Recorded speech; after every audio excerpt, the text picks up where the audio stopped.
Hey there, multi-prep teachers. You know how professional development never seems to quite get to what we need? It's like, great idea, but how do I make this work when I have 3+ preps to juggle? That's exactly why I created the Simplify Your Preps Collective. It's a free Facebook group built just for teachers like you, where we share tips, resources, and real talk about making multi-prep teaching less overwhelming and more doable. Sound like your kind of space? Head to kristenmasick.com/collective and join us today. Let's simplify together. Burnout as a multi-prep teacher isn't just about long hours or too many responsibilities, although that definitely doesn't help. It's about the constant mental load, always thinking about what's next and never feeling like you've caught up. And let's be real, avoiding burnout doesn't mean squeezing in more self-care routines, buying a fancy planner, or magically finding more time in your day. The real key, simplifying your systems so that your job works for you, not the other way around. Today, I'm going to share 3 simple shifts that will help you avoid burnout without adding more to your plate. By the end of this episode, you'll have a clear plan to protect your time, energy, and sanity. Let's dive in. Welcome to the Secondary Teacher Podcast, the podcast for middle and high school teachers juggling multiple preps to get the strategies to reduce overwhelm so that you don't have to choose between being an effective teacher and prioritizing important relationships. I'm your host, Kristen Masick, a 10-year high school engineering teacher, former middle school assistant principal, and teacher coach. Every week, we will discuss strategies, systems, and time-saving tips to help you not only survive but thrive as a multiple prep teacher. In year 3 of my teaching journey, I was juggling multiple preps, grading piles of assignments, and trying to keep up with all of the admin tasks that come with teaching.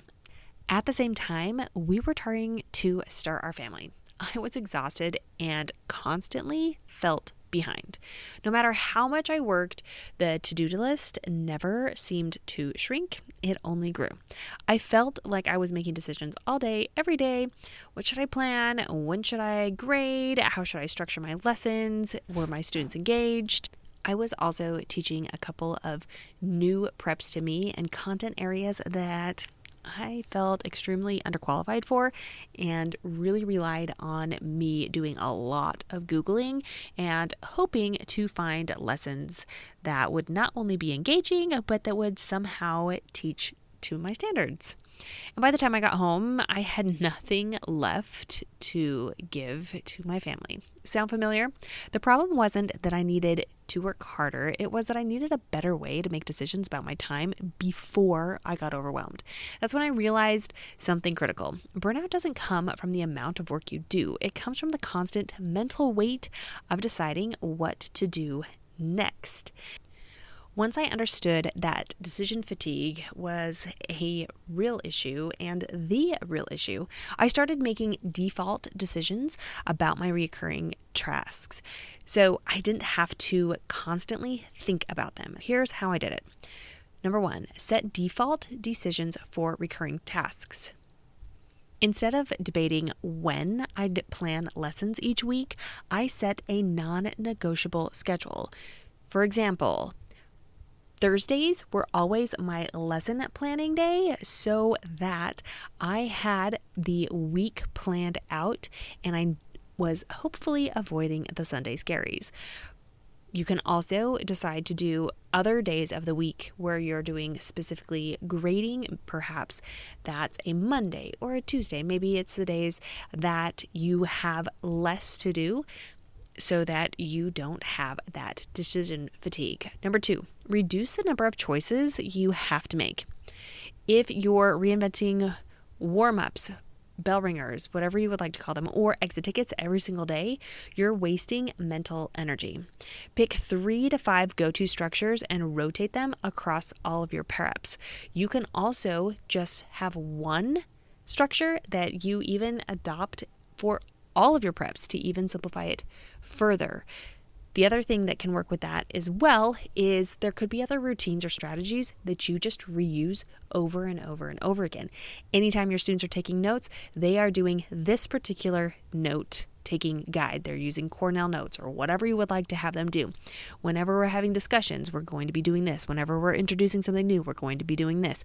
This is how labs function. Third is automate or batch anything possible. Whether it's copying materials ahead of time, which I will say will save you hours if you can get ahead of the game and have all of your copies ready to go. And not only that, if you can get far enough ahead of the game when it comes to copies, more often than not, you can pass that on to someone else.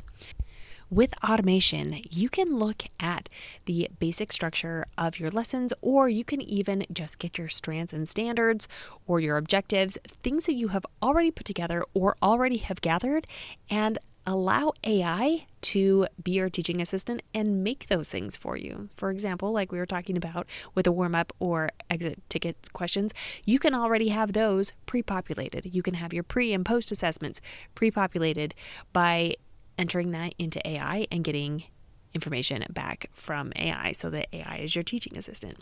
The key here is that the more decisions you make ahead of time, the less burnout creeps in. How does this look? Let's make this practical. What's one recurring task that drains your energy every single week? Maybe it's lesson planning, maybe it's grading, maybe it's managing emails from students and parents or admin. Here's your challenge. Decide right now how you'll handle that task moving forward.